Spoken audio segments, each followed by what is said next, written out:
Hello শ্রোতা বন্ধুরা, আপনাদের সবাইকে বাংলা অডিও গল্পের সম্ভারে স্বাগত জানাচ্ছি আমি গল্পকন্যা। নীলি ম্যাডামের গেটের দারোয়ান মুহিবকে চিনল, মুখ ভর্তি করে হাসল। স্যার, ভালো আছেন? ভালো আছি। যান, ভেতরে চলে যান। লেখাপড়া করতে হবে না? না, ম্যাডাম বলে দিয়েছেন আপনার ব্যাপারে কিছু লাগবে না, চলে যান। দরজা খুলে নীলি মোটেই অবাক হলো না। তার ভাব দেখে মনে হলো সে অপেক্ষা করছিল। নীলি বলল, আপনি নিশ্চয়ই কোনো সমস্যায় পড়েছেন, আপনাকে ভয়ঙ্কর দেখাচ্ছে। সমস্যায় পড়িনি, আপনাকে একটা জিনিস দেখাতে এসেছি, দেখিয়ে চলে যাব। কি দেখাবেন? সোফায় বসুন, দেখাচ্ছি। জিনিসটা দেখাবার জন্য আমাকে একটা বিশেষ জায়গায় দাঁড়াতে হবে। নীলি সোফায় বসেছে, তার চোখে মুখে একই সঙ্গে শঙ্কা এবং কৌতূহল। আপনার ড্রয়িং রুমে আলো বেশি, কিছু কমিয়ে দিই? দিন। মুহিব কয়েকটা বাতি নিভিয়ে নীলির সামনে দাঁড়ালো, ক্লান্ত গলায় বলল, আপনি আমার দিকে তাকিয়ে থাকুন। কিছুক্ষণের মধ্যে দেখবেন আমি শূন্যে ভাসছি। পাগলের মতো এইসব কি বলছেন? আপনার কি হয়েছে? সমস্যাটা কি? এই দেখুন, ভাসছি। নীলি হতভম্ব গলায় বলল, আসলেই তো ভাসছেন। কি আশ্চর্য! কতক্ষণ ভেসে থাকতে পারেন? বেশিক্ষণ পারি না। এসব কি দেখাচ্ছেন? আমি জীবনে এত অবাক হইনি। নেমে পড়ুন, দেখে মনে হচ্ছে আপনার কষ্ট হচ্ছে। আসলেই শূন্যে ভেসেছেন নাকি এটা কোনো ট্রিক্স? মুহিব শূন্য থেকে নামলো, কপালের ঘাম মুছতে মুছতে বলল, ম্যাডাম যাই, অনেক রাতে এসেছি বলে কিছু মনে করবেন না। যাবেন মানে? আপনি আমার সঙ্গে ডিনার করবেন। আমি কয়েকবার আপনাকে টেলিফোন করেছি, আপনি টেলিফোন ধরেননি, লাইন কেটে দিয়েছেন। গতকাল আপনার শুটিং ছিল, আপনি আসেননি। কি হয়েছে আপনার জানতে পারি? আমার কিছু হয়নি ম্যাডাম, আমি ভালো আছি। আপনার বান্ধবী রূপা, সে কি ভালো আছে? ওর নাম লীলা। লীলা ভালো আছে? লীলা ভালো আছে। ওর দুই ময়ূর চিত্রা এবং মিত্রা ভালো আছে। শুধু তার বাদরটা শরীর খারাপ করেছে, কাশি হয়েছে, মানুষের মতো খকখক করে কাশছে। লীলার বাবা শওকত সাহেব কলার ভেতর হোমিওপ্যাথিক ওষুধের দানা ভরে তাকে খেতে দিচ্ছেন, তার চিকিৎসা চলছে। মুহিব, আপনি বসুন তো, কথা না বলে চুপ করে বসুন। আমি যা জিজ্ঞেস করবো শুধু তার জবাব দেবেন। Something is very wrong, I can feel it. টেবিলে খাবার দেয়া হোক, এর মধ্যে আমরা গল্পগুজব করি। আপনাকে পেয়ে ভালো লাগছে। আমি একা খেতে পারি না। সব পশু একা খেতে পছন্দ করে, শুধু মানুষ এবং পাখি এই দুই শ্রেণী একা খেতে চায় না। এটা আমি জানতাম না। পাখিদের বিষয়ে শুধু একটা বিষয় জানি, লীলার বাবা বলেছেন পাখিরা আগে সরীসৃপ ছিল, পরে পাখি হয়েছে। এই তথ্য আবার আমি জানি না। ভালোই হয়েছে, এক্সচেঞ্জ অফ আইডিয়াস। এখন বলুন, আপনি কি কোনো বিপদে পড়েছেন? আমি বিপদে পড়িনি, আমার বাবা বিপদে পড়েছেন, মহা বিপদে। তিনি এখন থানা হাজতে ঘাপটি মেরে বসে আছেন। আপনাকে যেমন মশা কামড়ায়, বাবাকেও কামড়াচ্ছে। আমি কি কোনো সাহায্য করতে পারি? অবশ্য আমার তেমন কানেকশন নেই, পদ্মর বাবার অনেক কানেকশন। সে যেমন মানুষকে বিপদে ফেলতে পারে, আবার বিপদ থেকে উদ্ধারও করতে পারে। আমি একটা কথা বললে সে ফেলবে না। ম্যাডাম, আপনাকে কিছু বলতে হবে না। পদ্মর বাবা টেলিফোনে আপনার প্রশংসা করছিল, আপনি নাকি সজিরনকে ধমকাধমকি করে এসেছেন। ও বলছিল যে ছেলে খাঁচায় ঢুকে বাঘকে খোঁচা দেওয়ার সাহস রাখে, সে ছেলের সাহসের তারিফ করতে হয়।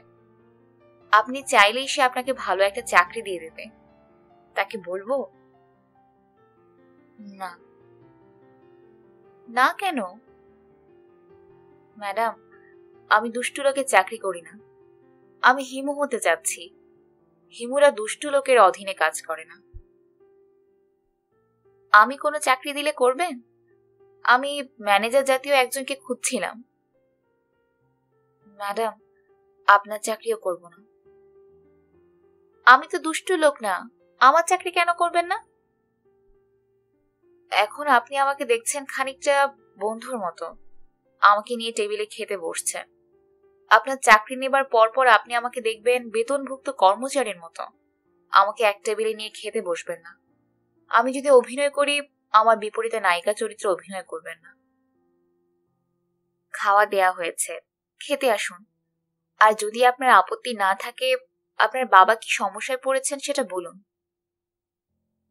আমার বাবা একটা মেয়েকে রেপ করতে গিয়ে ধরা পড়েছেন, এখন হাজতে আছেন। এই নিউজটাই কি পত্রিকায় এসেছে? জি। ম্যাডাম, আমি কিছু খাবো না। আমার মা এবং বোন সারাদিন আমার জন্য অপেক্ষা করেছে। তাদের সঙ্গে দেখা হয়নি, তারা নিশ্চয়ই না খেয়ে আছে। ম্যাডাম, যাই। আপনার ছেলেটাকে দেখে এত ভালো লেগেছিল, কি মিষ্টি যে তার কথা। বলে কি গোলাপ ফুল আমাকে গোতা দিয়েছে। মুহিব বাসায় ফিরল না, রাস্তায় রাস্তায় হাঁটতে থাকলো। প্রথমে উপস্থিত হলো আলাউদ্দিন কোচিং সেন্টারে। সাইনবোর্ড এখনো আছে, সাইনবোর্ড নামানো হয়নি, কাল পরশুর মধ্যে নিশ্চয়ই নামিয়ে ফেলবে। কোচিং সেন্টারের চারদিকে 3 বার চক্কর দিল। সেখান থেকে হেঁটে হেঁটে গেল লীলাদের বাড়িতে। পুরো বাড়ি অন্ধকার, শুধু লীলার ঘরে বাতি জ্বলছে, অর্থাৎ লীলা জেগে আছে। মুহিব ঠিক করলো লীলার ঘরের বাতি না নেভা পর্যন্ত সে রাস্তায় দাঁড়িয়ে থাকবে, বাতির দিকে তাকিয়ে থাকবে। কিছু না, একটা খেলা। অতিরিক্ত দুশ্চিন্তার সময় ছেলে মানুষই খেলা খেলতে ভালো লাগে। মুহিব বাসায় ফিরল রাত 3টায়। তার মা এবং অশ্রু দুজনই না খেয়ে অপেক্ষা করছে। ভয়ে এবং দুশ্চিন্তায় দুজনই অস্থির। রাজিয়া বেগম বললেন, কোথায় ছিলি রে বাবা? রাস্তায় হাঁটছি না। গরম পানির ব্যবস্থা করো তো মা, গোসল করব। তোমরা খাওয়া দাওয়া করেছ? না। ঘরে রান্না কি? রান্না হয় নাই, ডিম ভাজি করে দেই? দাও। তোর বাবার অবস্থা কি? বাবার আলাপ এখন থাকুক, বাবা ভালো আছেন। সিগারেট খাওয়া ধরেছেন। একজন হাজতি পাওয়া গেছে যে সিগারেটের বিনিময়ে বাবার পা টিপে দিচ্ছে। আমাকে নিয়ে যাবি? দেখা করতাম। দেখা করে কি বলবে? রাজিয়া জবাব দিলেন না, গরম পানির ব্যবস্থা করতে গেলেন। অশ্রু ভাইয়ের পাশে বসে রইল। মহিব বলল, তোর ভূতটার খবর কি? এখনো খাটের নিচে বসে থাকে? বাবার ওই ঝামেলার পর ভূতটাকে দেখছি না। বাবার ঘটনায় তুই বিশাল এক ধাক্কার মতো খেয়েছিস। সেই ধাক্কা ভূত বাবাজির গায়েও লেগেছে, ভূত পালিয়েছে। আমার মনে হয় না তুই এই ভূত আর দেখবি। সব মন্দের একটা ভালো দিক আছে। ভাইয়া, তোমার গা থেকে বিকট সিগারেটের গন্ধ আসছে। একটার পর একটা সস্তা সিগারেট খেয়ে যাচ্ছি, গন্ধ তো আসবেই। এখন একটা ধরাবো, পানি গরম না হওয়া পর্যন্ত সিগারেট ব্রেক। মুহিব সিগারেট ধরাতে ধরাতে বলল, শূন্যে ভাষা খেলা দেখবি? শূন্যে ভাষা খেলা কি? আমি তো চোখের সামনে শূন্যে ভেসে থাকবো। ভাইয়া, আমার মনে হয় তোমার মাথা খারাপ হয়ে যাচ্ছে। সম্ভাবনা আছে। ইচ্ছে করছে সারাক্ষণ শূন্যে ভেসে থাকি। আলাউদ্দিন আবার পত্রিকার প্রথম পাতায় চলে এসেছেন। পুলিশ তাকে 3 দিনের রিমান্ডে নিয়েছিল। রিমান্ডে তিনি সব স্বীকার করেছেন। পত্রিকার খবরের শিরোনাম, ধর্ষক শিক্ষকের অপরাধ স্বীকার, ঘটনার রগরগে বর্ণনা। খবরের কাগজের প্রতিবেদক লিখেছেন, ধর্ষক আলাউদ্দিন ছাত্রীকে নিজের খাস কামরায় ডেকে আনেন ছাত্রীর লেখা রচনায় ইংরেজি বানানের ভুলগুলি ধরিয়ে দেবার জন্য। এক পর্যায়ে তাকে বলেন, বাইরে হইচই হচ্ছে, দরজাটা ভিজিয়ে দিয়ে এসো। সরল মনে ছাত্রী তাই করে। কিছুক্ষণের মধ্যে তিনি উঠে পড়েন এবং বলেন, দরজা পুরোপুরি না বন্ধ করলে শব্দ যাবে না।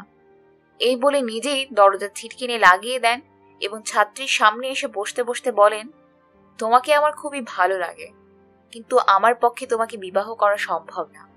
ঘরে আমার বড় বড় ছেলে মেয়ে আছে। এখন তোমার কাছে বৃদ্ধের একটা আবদার। এই পর্যন্ত পড়ে মুহিব কাগজ ভাঁজ করে এক পাশে রাখল।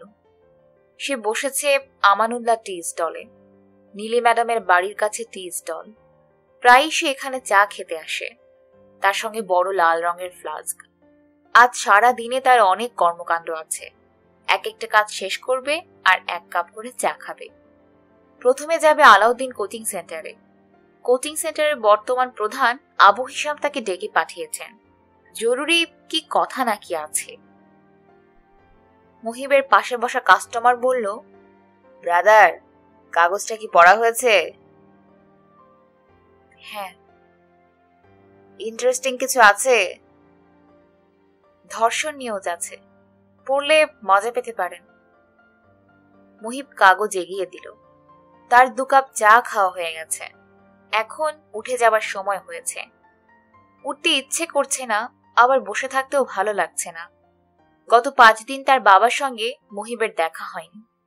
ওসি সাহেব বলেছেন আজ দেখা করা যাবে। আজকের পর দেখা করা সমস্যা হবে। তাকে থানা হাজত থেকে জেল হাজতে পাঠিয়ে দেওয়া হবে।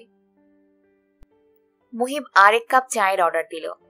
তার পাশে বসা লোক গভীর আগ্রহে আলাউদ্দিনের স্বীকারোক্তি পড়ছে।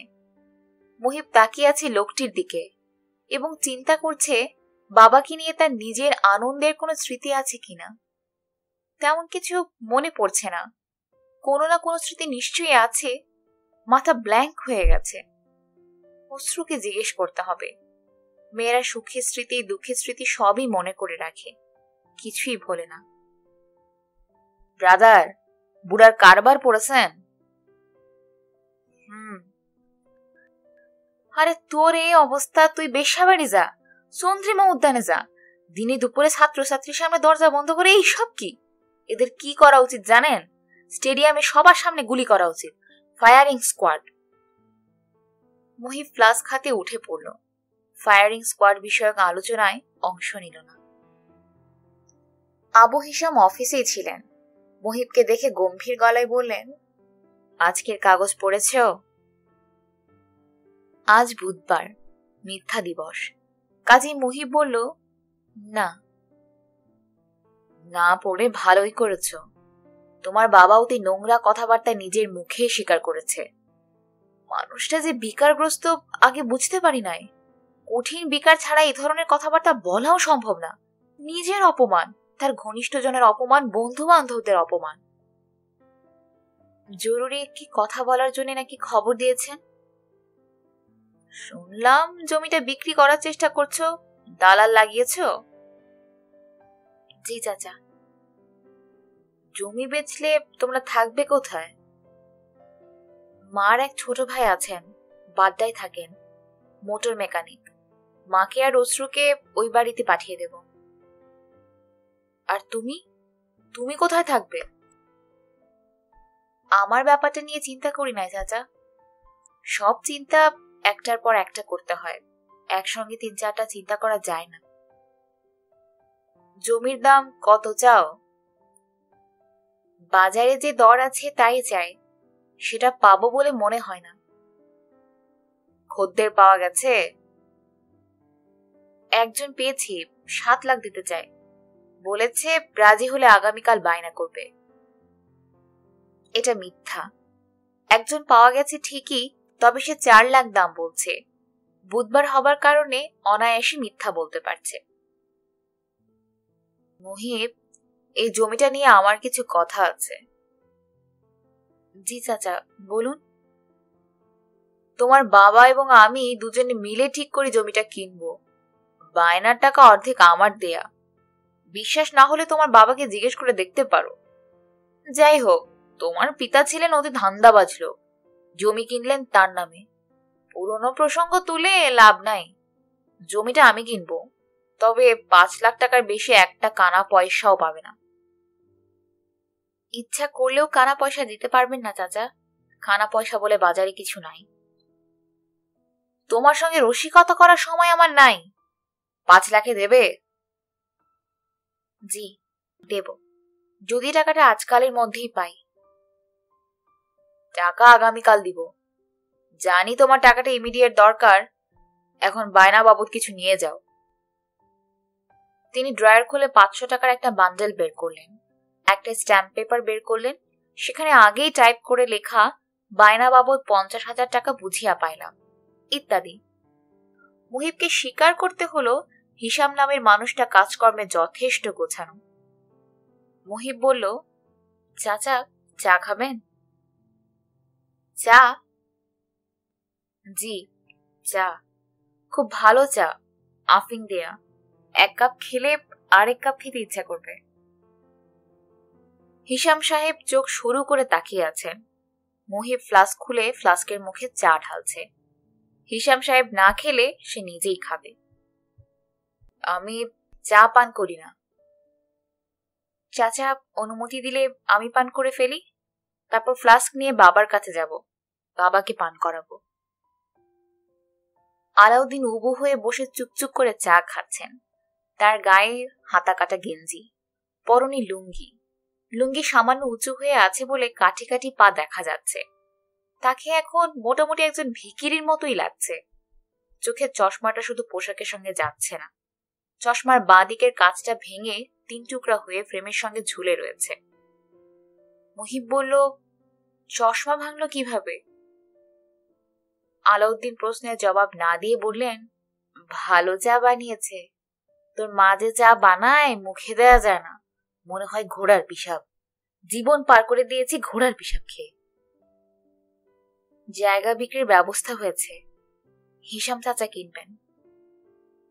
কিনুক বদের বাচ্চা। হিসাম চাচা বলছিল তোমরা দুজন মিলে একসঙ্গে জমিটা কিনতে চেয়েছিলে, বায়নার টাকার অর্ধেক তুমি দিয়েছিলে, অর্ধেক উনি দিয়েছেন। বদটার কোনো কথা বিশ্বাস করবি না। বায়নার সময় কিছু টাকা ধার করেছিলাম, পরে শোধ দিয়েছি। বাদ দে সব কথা। জমি বিক্রির পর তোর মা বোন কোথায় যাবে কিছু ভেবেছিস? বাড্ডায় সালাম মামার কাছে পাঠিয়ে দেব। সালাম মামা মাকে পছন্দ করেন, প্রতি ঈদে শাড়ি পাঠান। বুদ্ধি খারাপ না, সালামটা বেকুব টাইপ, বোনকে রাস্তায় ফেলবে না, কিছুদিন অবশ্যই রাখবে। এর মধ্যে আমি বের হয়ে ব্যবস্থা করে ফেলব। কি ব্যবস্থা করবে? কোচিং সেন্টার দেব, আর কি করব? যে জুতা সেলাই করে সে সারা জীবন জুতা সেলাই করে, অন্য কিছু করতে পারে না। মেয়েটাকে 5 লাখ টাকা কবে দিবে কিছু ঠিক করেছিস?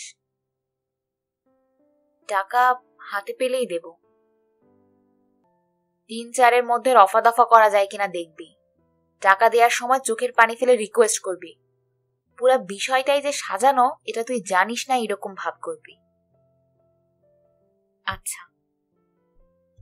রিমান্ডে পুলিশের মার খেয়ে অনেক কিছু বলেছি, এটা আমি যেমন জানি ওই মেয়েও জানে। কোনো একদিন মেয়েটা স্বীকার করবে। আলাউদ্দিনের চোখ দিয়ে পানি পড়ছে। মুহিব বলল, আরেক কাপ চা খাও, একটা সিগারেট ধরাও। চা দেব বাবা? দে। চশমাটা দিও, কাজ ঠিক করে ফেরত দিয়ে যাব। আলাউদ্দিন কিছু না বলে চশমা খুলে ছেলের হাতে দিলেন। মুহিব বলল, আমার সঙ্গে টাকা আছে, হিসাম চাচা দিয়েছেন 50,000। তোমার হাতে কিছু টাকা দেব? টাকা সঙ্গে সামান্য আছে, লাগবে না। হাজত জায়গা খারাপ, টাকা চুরি লেগেই আছে। রাতে ঘুম হয় না, তবে অসুবিধা হয় না, দিনে ঘুমাই।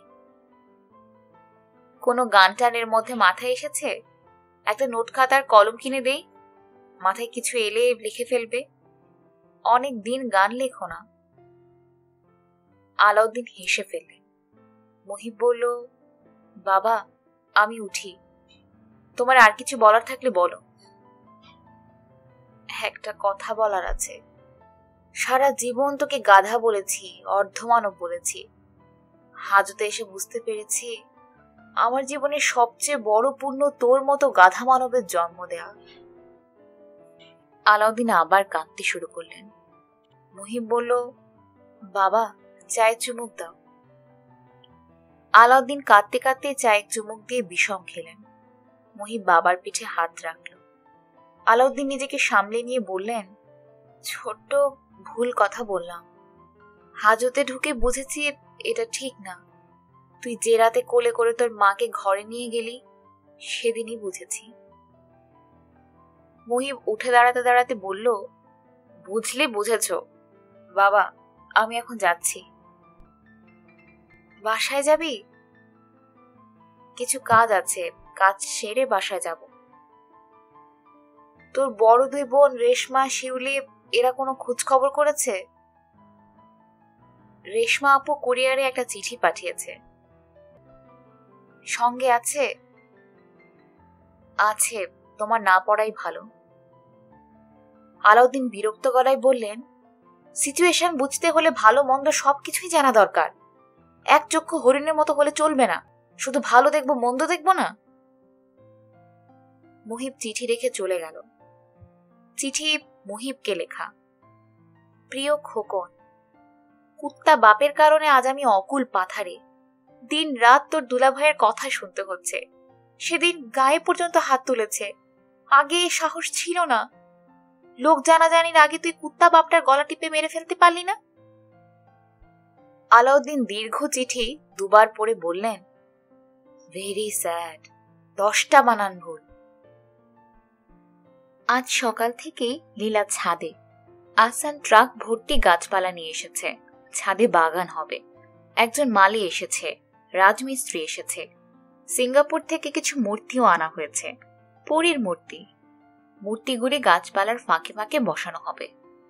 আহসান বলল, লীলা, তুমি তোমার ঘরে থাকো, আমি ছাদটা গোছাই, তারপর ছাদে এসে দেখে চমকাবে। আমিও আপনার সঙ্গে গোছাবো।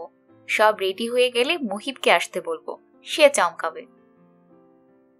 সব নদী যেমন সাগরে পড়ে, তোমার সব কথাবার্তা মুহিবে শেষ হয়। আমি নিজে চমকাতে পছন্দ করি না, তবে মুহিবকে চমকাতে পছন্দ করি। মুহিবের বাবা যে ধর্ষণ মামলায় জেলে আছেন, এই খবর জানো? আপনাকে কে বলেছে? মুহিব। হ্যাঁ, মুহিবের এই গুণটি দেখলাম।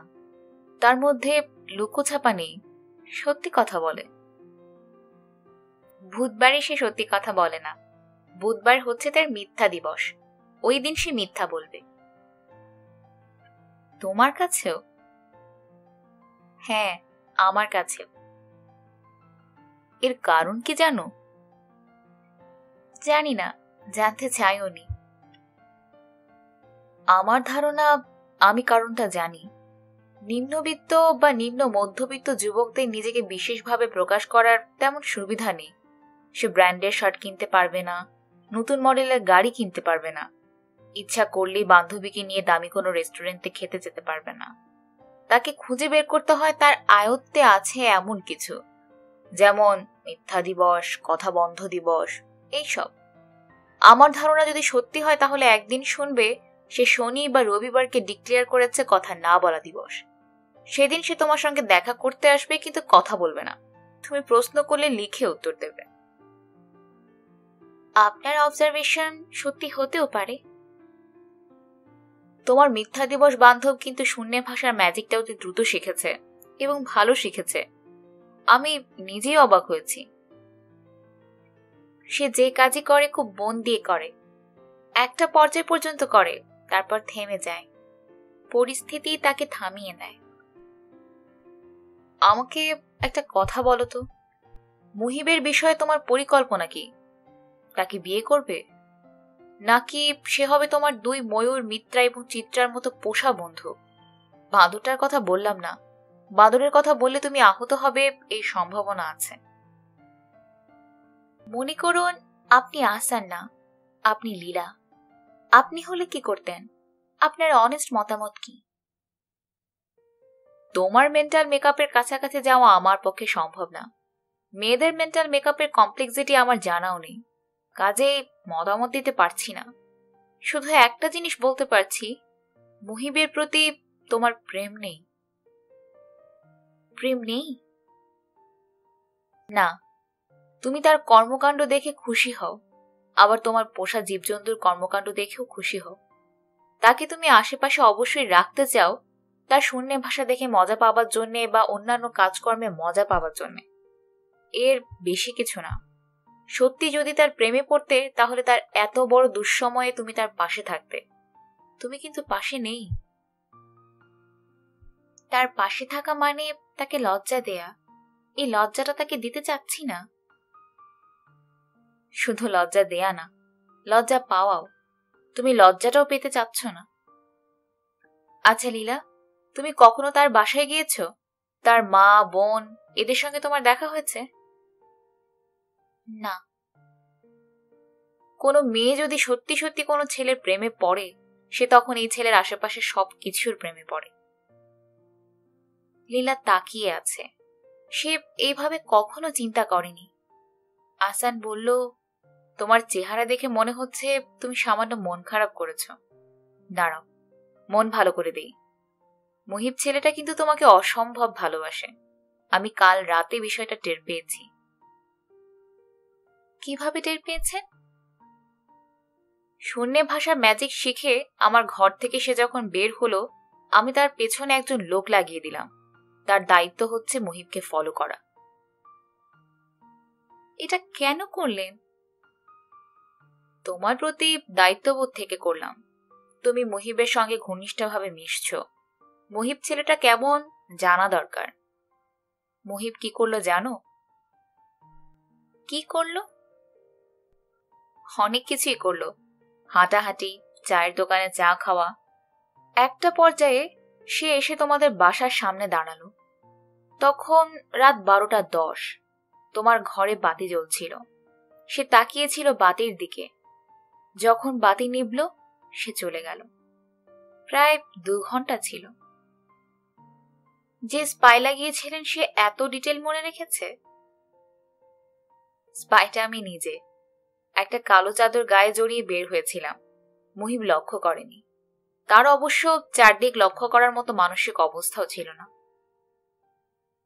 খেতে আসো, আমার খিদে লেগেছে। আজ সকাল সকাল খেয়ে নেব। তুমি বলা শুরু করেছ? হ্যাঁ। সর্বনাশ, সামনের মাসে 15 দিনের জন্য জাপান যাবার কথা। ফিরে এলে আবার আপনি? জাপান যেও না। আমাকে যেতেই হবে, উপায় নেই। একটা কাজ অবশ্য করা যায়, তোমাকে সঙ্গে নিয়ে যাওয়া যায়। যাবে? লীলা চুপ করে আছে। পরিমূর্তি ছাদে বসানো হচ্ছে। তার দৃষ্টি সেদিকে। কি সুন্দর দেখাচ্ছে মূর্তিটা, এত জীবন্ত। আসান বলল, আজ আমার জন্মদিন। লীলা, শুভ জন্মদিন বলবে না? শুভ জন্মদিন। Thank you. আমি ঠিক করে রেখেছিলাম ছাদটা পুরোপুরি গোছানো হলে তোমাকে ছাদে এনে আমার জন্মদিনের কথা তোমাকে বলবো। সরি, আগে ভাগে বলে ফেলেছি। চলো খেতে যাই। খাওয়ার পর ভ্রমণে বের হলে কেমন হয়? দুজন কিছুক্ষণ হাঁটলাম। একসময় ধাক্কা দিয়ে তোমাকে বড় কোনো নর্দমায় ফেলে দিলাম। তারপর টেনে তুললাম। তখন আর আমি পিছিয়ে থাকবো না, মুহিবের কাছাকাছি চলে আসব। লীলা হাসল। তোমার মেয়েটা আজ কি রেঁধেছে? জানি না, অনেক আইটেম নিশ্চয়ই করেছে। সে অল্প আইটেম রাখতে পারে না। তুমি কি জানো আসমা কুয়েতের ওই শেখের কাছে ফিরে যাচ্ছে? তাই নাকি? হ্যাঁ, কুয়েতের বদ শেখটা আসমার সঙ্গে যোগাযোগ করেছে। সে জানিয়েছে আসমার কথা তার খুব মনে পড়ে, প্রায় তাকে স্বপ্নে দেখে। আসমা এতেই খুশি। সে এখন ফিরে যাবার জন্য তৈরি। মেয়েরা কত অল্পতে খুশি হয় দেখেছ? ক্রিমিনাল লয়ার হামিদুজ্জামানের চেম্বারে মুহিব বসে আছে। তার কাছে আসার কোনো ইচ্ছা মুহিবের ছিল না। নীলি ম্যাডাম তাকে পাঠিয়েছেন। যদি কেউ কিছু করতে পারে হামিদুজ্জামানই পারবে। হামিদুজ্জামানকে 50,000 টাকা আপাতত দেয়া হয়েছে। হামিদুজ্জামান বললেন, উকিল আর ডাক্তার এদের কাছে কিছু গোপন করবে না। গোপন করলে নিজেদেরই সমস্যা। বলো দেখি, তোমার কাছে এখন ক্যাশ টাকা কত আছে? মুহিব বলল, 5 লাখের সামান্য বেশি। উত্তরখানের জমি বিক্রি করেছি। টাকা দিয়ে মামলা মিটমাট করব এই জন্যে। মেয়ের বাবা আশরাফ সাহেব 5 লাখ টাকার বিনিময়ে মামলা তুলে নেবেন বলেছেন। মুখে মামলা তুলে নিলাম বললে তো হবে না। মেয়েকে এবং মেয়ের বাবাকে কোর্টে এসে বলতে হবে মামলা মিথ্যা। তারপর তারা ফেঁসে যাবে। মিথ্যা মামলা করার জন্য জেলে ঢুকতে হবে। বুঝেছ ঘটনা? বোঝার চেষ্টা করছি। জমি কার কাছে বিক্রি করেছ? হিসাম চাচার কাছে। উনি বাবার বিজনেস পার্টনার। বাবার বিজনেস নিয়ে নেয়ার জন্য মামলা উনি করিয়েছেন। সালমা মেয়েটা তার ভাগ্নি, দূর সম্পর্কের ভাগ্নি। জমির দখল ছেড়ে দিয়েছ? জি না, আমার মা এবং অশ্রু এখনো উত্তরখানের বাড়িতে আছেন। হিসাম চাচা 7 দিন সময় দিয়েছেন। আমাদের যাওয়ার কোনো জায়গা নাই। দখল ছাড়বা না, কোনোভাবেই না। আমরা উল্টা মামলা করব। জোর জবরদস্তি করে জমির দলিল করে নিয়েছে। বাঘ তখন ধান খাবে। দবিরকে পাঠাবো। দবির এক ফাঁকে হিসাম আর মেয়ের বাপ এই দুইটাকে ডলা দিয়ে আসবে। দবিরকে? আছে একজন, তার সঙ্গে তোমার পরিচয় না হয় ভালো। আমি ক্রিমিনাল লয়ার, কিছু ক্রিমিনাল আমার পোষা থাকবে না। এখন আমাদের একটা কাজ করতে হবে। জমির বায়না যে তারিখে হয়েছে তার আগের কোনো তারিখে থানায় জিডি এন্ট্রির ব্যবস্থা নিতে হবে। সেখানে থাকবে হিসাম তোমাকে ভয় ভীতি দেখাচ্ছে। ব্যাকডেটে জিডি এন্ট্রি কিভাবে হবে? হামিদুজ্জামান বিরক্ত মুখে বললেন, সেটা তো তোমার দেখার বিষয় না, আমার দেখার বিষয়। বুঝেছ কিছু? বোঝার চেষ্টা করছি। পত্রিকায় আমার পোষা লোক আছে, সে তোমার বাবাকে নিয়ে একটা ফিচার লিখবে। কি ফিচার লিখবে? লিখবে একজন সম্মানিত শিক্ষক এবং এদেশের প্রথম সারির গীতিকার ষড়যন্ত্রের শিকার। মিথ্যা অপবাদে তাকে জেলে পাঠানো হয়েছে এবং তার বিষয় সম্পত্তি ইতিমধ্যেই দলিল রেজিস্ট্রি করে নিয়ে নেওয়া হয়েছে। দলিলের কপি ছেপে দেওয়া হবে। এখানেই শেষ না, আরো বাকি আছে। আর কি বাকি? মেয়েটার নাম কি? সালমানা? জি। আমরা প্রমাণ করব সালমা অতি দুষ্ট ও শৃঙ্খল ড্রাগ অ্যাডিক্ট এক তরুণী, অসামাজিক কার্যকলাপে লিপ্ত। তার কিছু ছবি আমরা জোগাড় করব, একটা মোটা ছবি। প্রয়োজনে সস্তা কিছু ম্যাগাজিনে ছেপে দিব। ছবি কোথায় পাবেন? ছবি ম্যানুফ্যাকচার করা হবে। পুরনো আমল তো নাই যে গান হবে। তুমি কি কেবলই ছবি শুধু পটে আঁকা? এই সময়ের গান হচ্ছে তুমি কি নগ্ন ছবি কম্পিউটারে আঁকা? চাচা, আমি এর মধ্যে দিয়ে যাব না। তোমার বাবার 7 বছরের জেল হয়ে যাবে, তারপরেও যাবে না? না। হামিদুজ্জামান টেবিলের ওপর খানিকটা ঝুঁকে এসে বললেন, তুমি বরং এক কাজ করো, আমার সঙ্গে কন্ট্রাক্টে আসো। কি কন্ট্রাক্ট? তোমার কাছে 5 লাখ টাকা আছে, সেখান থেকে 4 লাখ আমাকে দাও। তোমাকে কিছুই করতে হবে না, নাকি সরিষার তেল কিংবা অলিভ অয়েল যে কোনো একটা দিয়ে ঘুমাবে। আমার দায়িত্ব তোমার বাবাকে ছাড়িয়ে নিয়ে আসা। আরো সহজ করে দেই, টাকা এখন দিতে হবে না, তোমার বাবা ছাড়া পেয়ে আসুক, তারপর দেবে। চাচা, আপনাকে কিছু করতে হবে না। আমাকে যে 50,000 দিয়েছো সেটা কিন্তু গেল। গেলে গেল। তোমাকে একটা কথা জিজ্ঞাসা করা হয় নাই, তুমি করো কি? আমি তেমন কিছু করি না, চাকরি খুঁজি। পড়াশোনা কত দূর? বিএ পাশ করেছি। রেজাল্ট কি? 3rd class. বিবাহ করেছ? না। চা খাবে? জি না। আরে বাবা, 1 কাপ চা খাও, এত রাগ কেন? তোমার কাছে আমার আরেকটা প্রপোজাল আছে। আমি সরাসরি কথা বলতে পছন্দ করি, এখনো সরাসরি যা বলার বলবো, ধানাই পানাই করে নষ্ট করার সময় আমার নাই। বলুন, কি বলবেন? আমার বিষয় সম্পত্তি অনেক। ঢাকা শহরে বাড়ি আছে 3টা, চালু দোকান আছে 2টা, 2টাই বসুন্ধরা কমপ্লেক্সে। আমার একটাই মেয়ে, সে বেহেশতের হুর না, আবার খারাপও না। ফিজিক্সের মতো কঠিন বিষয়ে এমএসসি পড়ছে, অনার্সে 1st ক্লাস পেয়েছে। আমার মানিব্যাগে তার ছবি আছে, যদি চাও দেখাতে পারি। আমি নিজে অসৎ বলেই একজন অতি সৎ ছেলের সন্ধানে আছি। পাই না। বাংলাদেশে সব ধরনের পাত্র আছে, সৎ পাত্র নাই। তুমি রাজি থাকলে আমি তোমার এবং তোমার পরবর্তী জেনারেশনের সব সমস্যা সমাধান করে দেব। চাচা, আমি উঠলাম, যা করার নিজেই করব। হামিদুজ্জামান থুতু দানে থুতু ফেলতে ফেলতে বললেন, তুমি যা করবে তা হলো বুড়া বাপকে 7 বছর জেল খাটাবে। মুহিব রাস্তায় কিছুক্ষণ এলোমেলো হাঁটল। বাবার সঙ্গে দেখা করার কথা আছে, এখনো সময় হয়নি। আগে থেকে জেলখানার গেটে বসে থাকার কোনো মানে হয় না। সে 2টা বেদানা কিনল। আলাউদ্দিন স্বপ্নে দেখেছেন বেদানা খাচ্ছেন।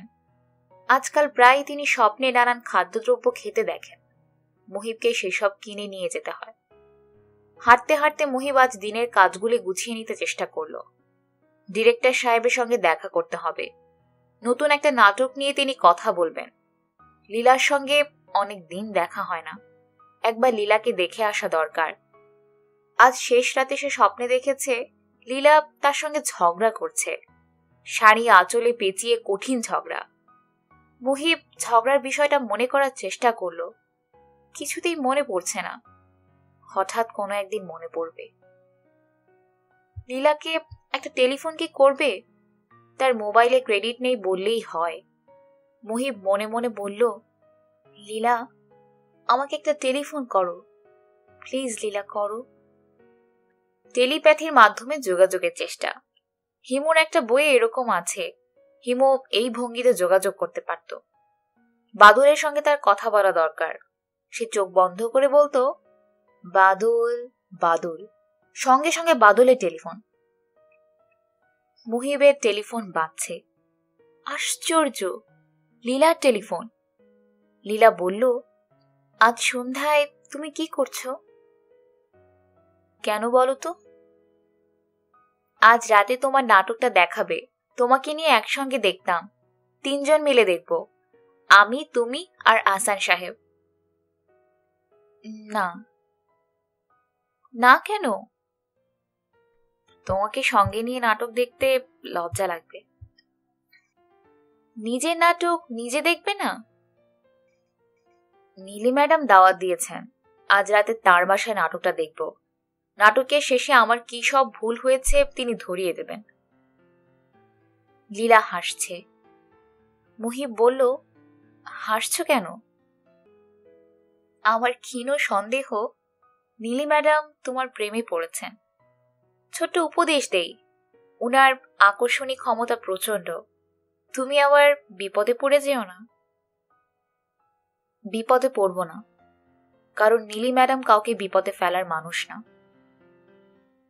বাসায় চলে এসো, আহসান সাহেব ছাদে একটা বাগান তৈরি করে দিয়েছেন, এত সুন্দর হয়েছে।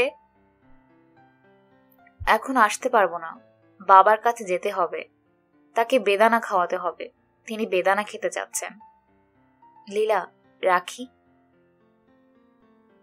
আলাউদ্দিন বেদানার দানা ভেঙে ভেঙে মুখে দিচ্ছেন, আগ্রহ নিয়ে চাবাচ্ছেন। তাকে কেন জানি খুব অসহায় লাগছে। মুখের চামড়া ঝুলে পড়েছে, চোখের দৃষ্টি ছানি পড়ার মতো। আলাউদ্দিন বললেন, তোর পিতা কি বাংলার লাট? এক কথায় 50,000 টাকা হামিদুজ্জামানকে দিয়ে চলে এসেছিস। আশেপাশে লোকজন না থাকলে এখনই থাপড়ায় তো চাপা দাঁত ফেলে দিতাম। এক্ষণ তার কাছে যাবি, পা ধরে পড়ে থাকবি, বলবি চাচা মাথা গরম ছিল, ভুল করেছি, আপনি ছাড়া গতি নাই। উনি তখন নতুন শর্ত দেবেন, বলবেন আমার মেয়েকে বিয়ে করো। বিয়ে করবি? বিয়ে তো করতেই হবে। তুই তার সঙ্গে কন্ট্রাক্টে চলে যা। তুই বল আপনি বাবাকে রিলিজ করে নিয়ে আসুন, বিনিময়ে আপনার মেয়েকে আমি বিয়ে করব। বাপের জন্য এই সামান্য কাজটা করতে পারবি না? কথা বলছিস না কেন? পারবি না নাকি কারো সাথে এর মধ্যে লতকালুতকি প্রেম হয়ে গেছে? বেকার ছেলে আর কিছু পারুক না পারুক প্রেমটা পারে। তারা জন্মই নেয় রোমিও জুলিয়েটের রোমিও হিসেবে। তোর চেহারা দেখেই বুঝেছি জটিল প্রেম। নাটকের মেয়ে তুই তো আবার শুনেছি নাটকে নেমেছিস। নাটকের মেয়েগুলি তো প্রেমের জন্য জিব্বা লম্বা করেই রাখে। মেয়েটার নাম কি? নাম বল। নাম জেনে কি করবে? আলাউদ্দিন হতাশ গলায় বললেন, তাও তো কথা, আমি নাম জেনে কি করব? নাম দিয়ে তুই তসবির মতো জপ করবি। আমার কি, নাম ফুলকুমারী হলে যা, গাধা কুমারী হলেও তা। সেন্ট্রি ঘরে ঢুকে বলল, আপনাদের সময় শেষ, এখন যান। আলাউদ্দিন বললেন, বাবা রে, আসল কথাই তো বলা হয় নাই। সেন্ট্রি বলল, নকল কথা যা বলেছেন তাতেই হবে। লীলা টিভির সামনে বসে আছে। লীলার পাশে আহসান। কিছুক্ষণ আগে নাটক শেষ হয়েছে। লীলা চোখে রুমাল চেপে বসে আছে। তার কান্না শেষ হয়নি, এখনো তার শরীর ফুলে ফুলে উঠছে। আহসান বলল, আমি নাটক সিনেমা বুঝি না, কিন্তু বলতে বাধ্য হচ্ছি মুহিবের অভিনয় অসাধারণ। সে তার ব্যক্তিগত হতাশা ছড়িয়ে দিতে পেরেছে। যখন সে হাসতে হাসতে বলল, আমি চলে যাচ্ছি, কিন্তু আমি চাই তোমার সুন্দর সংসার হোক, তোমার উঠানে তোমার ছেলে মেয়েরা খেলা করুক। তখন তার হাসিতে কান্না ঝরে পড়ছিল। যদিও ডায়লগ সস্তা ধরনের হয়েছে, তারপরেও। নীলা বলল, রবীন্দ্রনাথের কবিতার দুটা লাইন বললে অনেক সুন্দর হতো। আমি বরদিনু, দেবী তুমি সুখী হবে, ভুলে যাবে সর্বগ্লানি বিপুল গৌরবে। রবীন্দ্রনাথ ছাড়াই কিন্তু ইমোশন তৈরি হয়েছে, এ তো কম কথা না। মুহিবকে টেলিফোন করো। না। না কেন? মুহিব এখন আছে তার অতি পছন্দের একজন মানুষের সঙ্গে, তার নাম নীলি। এর মধ্যে আমি উপস্থিত হব না। নীলি বলল, আমি একটা ভুল করেছি। এত সুন্দর নাটক হয়েছে, আপনার উচিত ছিল লীলাকে পাশে নিয়ে দেখা। আমি একটা তুচ্ছ অজুহাতে আপনাকে আটকে রেখেছি, সরি। আমি ড্রাইভারকে গাড়ি বের করতে বলছি, আপনি লীলার কাছে যান। বিশাল একটা ফুলের তোড়া কিনবেন, চকলেট কিনবেন, এবং তাকে একটা বিশেষ কথা খুব গুছিয়ে বলবেন। কি কথা বলবো? আমি বলে দিচ্ছি কি বলবেন। আজ যতটা সুন্দর করেছেন, লীলার সঙ্গে অভিনয় যেন তার চেয়ে সুন্দর হয়। কথাগুলি যেন হৃদয়ের গভীর থেকে বের হয়ে আসে। পারবেন না? পারব। আপনি বলবেন, লীলা, আমি নিতান্তই দরিদ্র একজন ছেলে। চোখে আশা এবং স্বপ্ন ছাড়া আমার আর কিছুই নেই। আমার চারদিক অন্ধকার। তবে আমার বিশ্বাস, তুমি যদি একটা মশাল হাতে আমার পাশে এসে দাঁড়াও, আমি অনেক দূর যাব। বলতে পারবেন? জি ম্যাডাম, পারব। অভিনয় করে দেখান। মনে করুন এটা চকলেটের বাক্স, আর এই হচ্ছে ফুল। মনে করুন আমি লীলা। কলিং বেল বেজেছে, আমি দরজা খুললাম, ক্যামেরা রোল করছে, অ্যাকশন। মুহিব কথাগুলি বলল। তার চোখ পানিতে ভর্তি হয়ে গেল। সে একবার চোখও মুছল। নীলি বলল, খুব সুন্দর হয়েছে। ছোট্ট একটা ভুল হয়েছে। একটা পর্যায়ে লীলার হাত ধরা প্রয়োজন ছিল। মূল জায়গায় ভুলটা করবেন না। ভুল করব না। একটি মেয়ের ভালোবাসাকে আমি যুদ্ধের ট্যাঙ্কের মতো মনে করি। সত্যিকার প্রেমিক প্রেমিকা ট্যাঙ্কের কঠিন বর্মের ভেতর থাকে। কোনো চড়াই উতরায় ট্যাঙ্কে আটকাতে পারে না। আমার কথা না, আমি এত গুছিয়ে কথা বলতে পারি না। মনে হয় আর্নেস্ট হেমিং এর কথা। উপন্যাসের নাম ফেয়ারওয়েল টু দ্য আর্মস কিংবা for whom the bell tolls. Muhib লীলাদের বাড়ির সামনে দাঁড়িয়ে আছে। তার হাতে ফুল নেই, চকলেটের বাক্সও নেই। দোকান বন্ধ হয়ে গেছে বলে কিনতে পারিনি। মুহিব লীলাদের বাড়িতে ঢুকছে না, কারণ গাড়ি বারান্দায় আহসান সাহেবের প্রকাণ্ড গাড়িটা দেখা যাচ্ছে। আজ সারাদিন বৃষ্টির ছিটেফোঁটা ছিল না, এখন টিপ টিপ করে পড়তে শুরু করেছে। আহসানের গাড়ি গেট দিয়ে বের হচ্ছে। মুহিব উল্টো দিকে তাকালো যেন তাকে দেখা না যায়। গাড়ি মুহিবের সামনে এসে থামল। গাড়ির কাঁচ নামিয়ে আহসান মুখ বের করল। মুহিব সাহেব, লীলার কাছে যাবেন তো? চলে যান। এখানে দাঁড়িয়ে আছেন কেন? আপনার নাটক দেখে লীলা খুব কেঁদেছে। আমারও চোখের পানি ফেলার ইচ্ছা ছিল, পুরুষ মানুষ বলে ফেলতে পারিনি। পুরুষদের ইমোশন দেখানোর অনেক লিমিটেশন। গাড়িতে উঠুন, আপনাকে নিয়ে একটা লং ড্রাইভ দেব, তারপর নামিয়ে দেব লীলাদের বাড়ির সামনে। মুহিব গাড়িতে উঠল। গাড়ি ঝড়ের গতিতে ছুটছে। আহসান নিচু গলায় গল্প করছে। আহসান বলল, লীলার সঙ্গে আমার পরিচয় শুরুটা কি জানেন? আপনাদের পরিচয়ের শুরুটা জানি, নর্দমায় পরিচয়। আমাদের সেরকম না, তবে সেই পরিচয়ও ইন্টারেস্টিং। বলবো? বলুন। আমি তখন ক্লাস 9-এ পড়ি। হেঁটে হেঁটে যাচ্ছি। হঠাৎ রাস্তার একটা নেড়ি কুকুর আমাকে তাড়া করলো। ভয়ে এবং আতঙ্কে অস্থির হয়ে একটা খোলা গেট দেখে ঢুকে পড়লাম। ততক্ষণে কুকুরটা আমাকে কামড়ে ধরেছে। সেই বিশাল বাড়ির বারান্দায় অতি রূপবতী এক বালিকা কি যেন করছিল। আমি আশ্রয়ের জন্যই বোধহয় মেয়েটাকে জড়িয়ে ধরে অজ্ঞান হয়ে পড়লাম। কুকুরটা আমাকে কামড়ালো, মেয়েটাকে কামড়ালো। মেয়ের মা আমাদের উদ্ধার করতে এলেন, তাকেও কামড়ালো। ওই মেয়েই লীলা।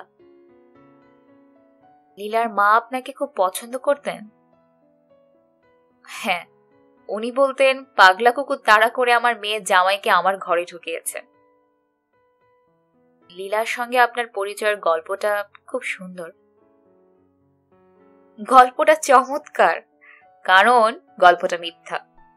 লীলার সঙ্গে প্রথম দেখার অনেক অদ্ভুত অদ্ভুত সিনারিও আমি কল্পনা করি, তারই একটা আপনাকে বললাম। আবার যেদিন দেখা হবে সেদিন আরেকটা বলবো। আপনার সঙ্গে আমার কিছু মিলও আছে। আপনি যেমন গভীর রাতে লীলাদের বাড়ির সামনে দাঁড়িয়ে থাকেন, আমিও থাকি। তফাৎ একটাই, আপনি থাকেন রাস্তায় দাঁড়িয়ে, আমি থাকি দামি গাড়ির ভেতর। চলুন আপনাকে লীলার কাছে দিয়ে আসি। ব্রাউন পেপারে মোড়া টাকা টেবিলের ওপর রাখা। মুহিব সালমার বাবা আশরাফ সাহেবকে বলল, টাকাটা নিয়ে এসেছি। আপনি 5 লাখ চেয়েছেন, এখানে 4,50,000 টাকা আছে। বাকিটা আমি 1 মাসের মধ্যে দেব। আশরাফ কিছুক্ষণ ব্রাউন পেপারের দিকে তাকিয়ে বিড়বিড় করে নিজের মনে কি যেন বললেন। ভদ্রলোকের ভাবভঙ্গি, চোখের দৃষ্টি সবই প্রতিবন্ধীদের মতো। তিনি এখন তাকিয়ে আছেন তার সামনে রাখা গ্লাস ভর্তি সবুজা পানীয়ের দিকে। গ্লাসের পাশে পিরিচে 1 টুকরা লেবু কাটা। তিনি বললেন, গ্লাসে আছে চিরতার পানি। ভোরবেলা খালি পেটে 1 গ্লাস চিরতার পানি খেয়ে লেবু দিয়ে মুখ শুদ্ধি যে করে, তার রোগ বালাই হয় না। ও, আরেকটা মহৌষধ হলো কালিজিরা। হাদিসে আছে, মৃত্যুরোগ ব্যতীত সর্বরোগের মহৌষধ কালিজিরা। চাচা, টাকাটা রাখুন। আপনি বলেছিলেন মামলা তুলে নেবেন। আপনাকে আর আপনার মেয়েকে কোর্টে যেতে হবে। আমি ট্যাক্সি ক্যাব নিয়ে এসেছি। আশরাফ মুহিবের দিকে তাকিয়ে বললেন, তুমি কি আমাকে খারাপ ভাবছো? জি না। মুখে না বললেও মনে মনে অবশ্যই ভাবছো। তবে বাবা শোনো, আমি কিছুদিন সৌদিতে ছিলাম। সেখানে দেখেছি টাকার বিনিময়ে অপরাধ ক্ষমা করা হয়। কেউ যদি খুনও করে, রক্ত ঋণ দিলে তারও ক্ষমা হয়। এই কারণেই তোমার কাছে টাকা চেয়েছিলাম। আমি অতি দরিদ্র ব্যক্তি, ভিক্ষুকের কাছাকাছি। চাচা, টাকাটা রাখুন। বাবা, টাকাটা আমি রাখতাম, কিন্তু বড় একটা সমস্যা হয়েছে। আমার মেয়ে আমার কাছে স্বীকার করেছে এই জাতীয় কোনো ঘটনা ঘটে নাই। হিশাম সাহেবের আদেশে সে কাজটা করেছে। নিজেই দৌড় দিয়ে আলাউদ্দিনের সাহেবের ঘরে ঢুকে দরজা বন্ধ করে দিয়ে চিৎকার শুরু করেছে। দরজা ভেঙে তাকে সবাই বের করেছে। সে অজ্ঞান হবার ভান করেছে। বাবা, অত্যন্ত লজ্জার একটা ঘটনা। আমার মেয়েকে আল্লাহ পাক এই কারণে কঠিন শাস্তি দিবেন। নবীজির শেফায়েত সে পাবে এরকম মনে হয় না। মুহিব আগ্রহ নিয়ে বলল, তাহলে তো চাচা ঘটনা অনেক সহজ হয়ে গেল। আপনার মেয়ে কোর্টে গিয়ে আসলে কি ঘটেছে সেটা বলবে, আমার বাবা ছাড়া পাবেন। আশরাফ চুপচুপ করে তার সামনে রাখা চিরতার পানি সবটা খেলেন। মুখে লেবুর টুকরা দিয়ে থেমে থেমে বললেন, এই কাজটা আমার মেয়ে করবে না। মেয়েটা নষ্ট হয়ে গেছে। হিশাম মেয়েটাকে নষ্ট করেছে। হিশাম বিপত্নিক মানুষ। সালমাকে বিয়ে করবে এইরকম লোভ দেখাচ্ছে। সালমা এখন তার সঙ্গেই থাকে। কিয়ামতের আগে আগে এই ধরনের পাপাচার হয়। কিয়ামত নজদিক। ঘটনা কি ঘটেছে আপনি যদি কোর্টে গিয়ে বলেন তাহলেও মনে হয় হবে। আমার পক্ষে কিছু করা সম্ভব না। আমি হিশামের আশ্রয়ে বাস করি। তবে আমি খাস দিলে তোমার পিতার জন্য দোয়া করব। বিচারকের দিলে যেন রহম হয় তার জন্য রোজা রাখব এবং কোরআন খতম দিব। বাবা, তোমাকে কি এক গ্লাস চিরতার পানি দিতে বলবো? শরীরের জন্য অত্যন্ত উপকারী। সারাদিনের নানান কর্মকাণ্ডে শরীরে যে বিষ উৎপন্ন হয় সব নষ্ট করে দেয়। মুহিব উঠে পড়ল। এর সঙ্গে কথা বলার আর কিছু নাই। মুহিব গেল হামিদুজ্জামানের কাছে।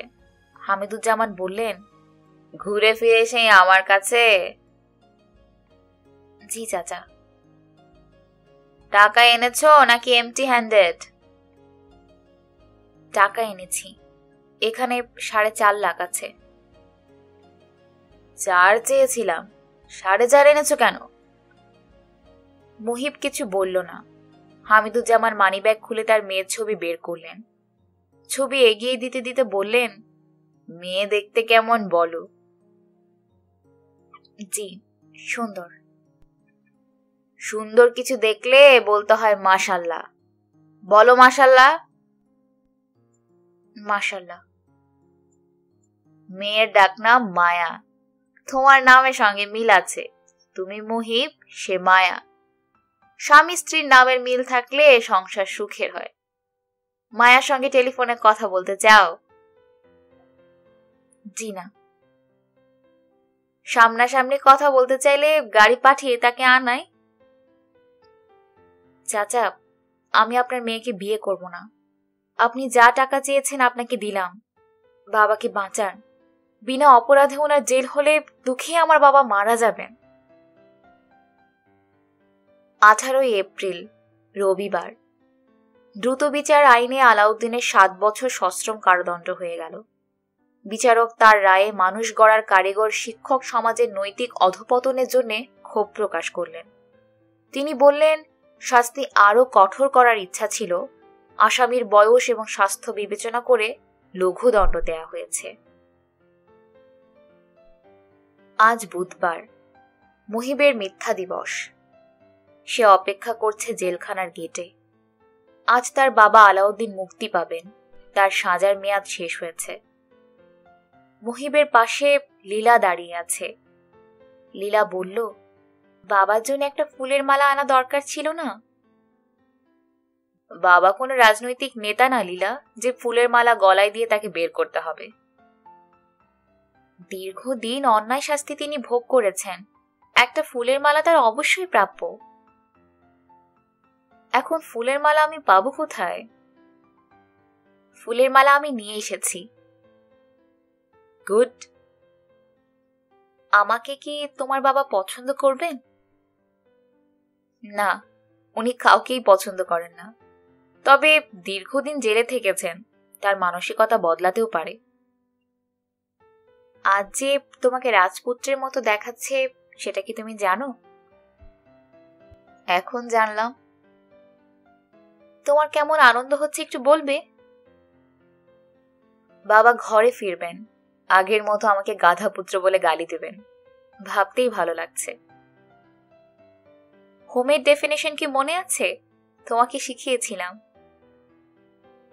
Home is the place where if you want to go there they have to take you in. লোকজন মুহিবকে চিনতে পেরেছে, তাকে ঘিরে ভিড় বাড়ছে, ক্রমাগত মোবাইল ক্লিক ক্লিক করছে, ছবির পর ছবি উঠছে।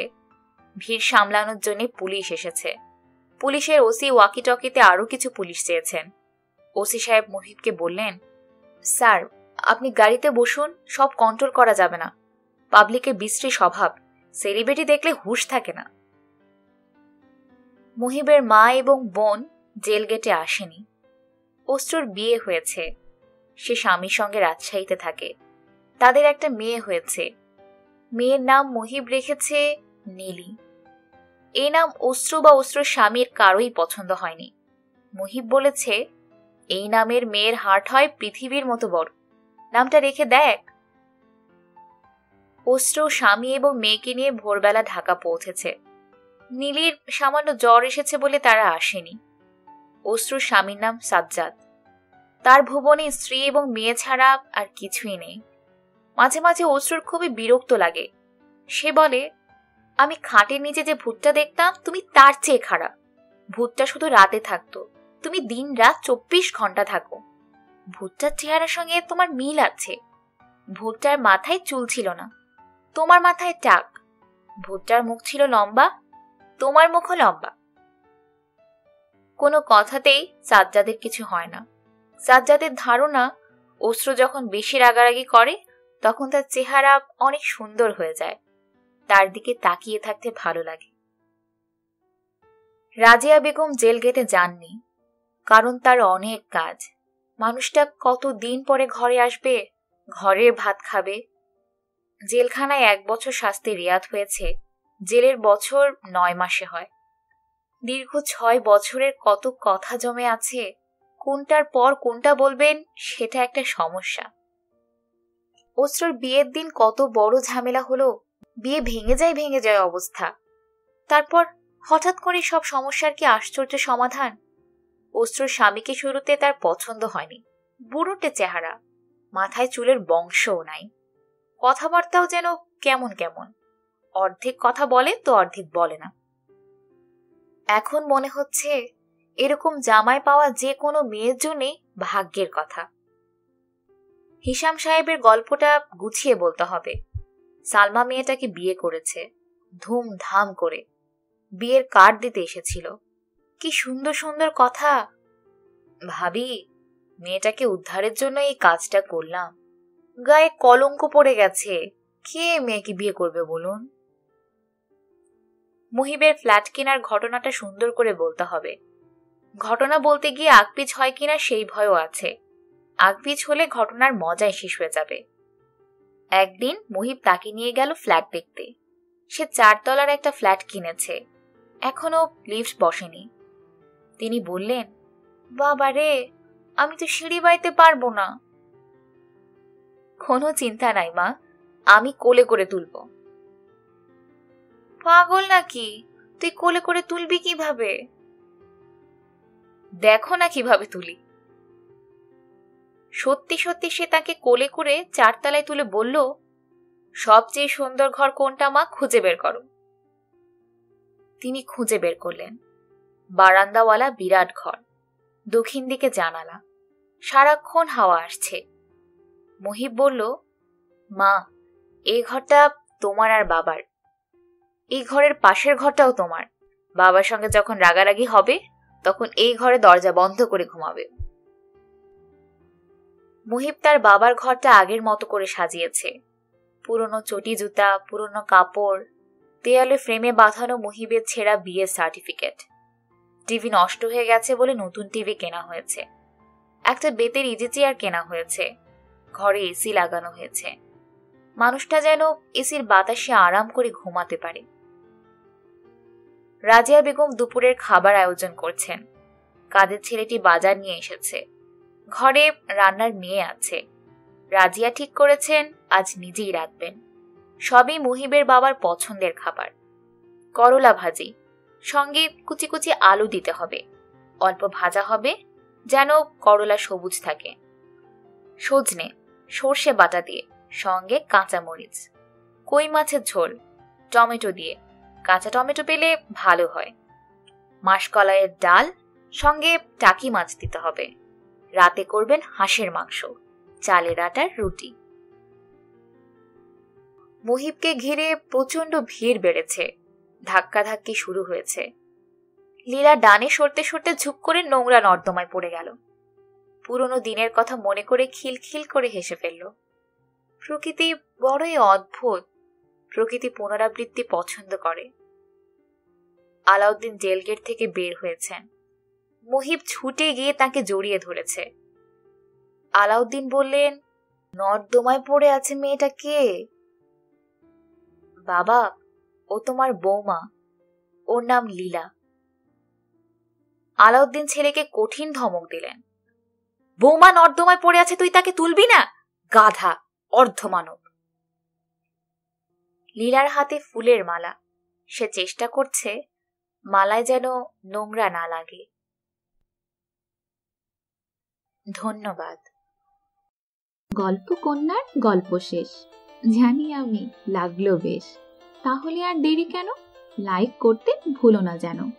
ঝটপট করে ফেলো শেয়ার আর কমেন্ট।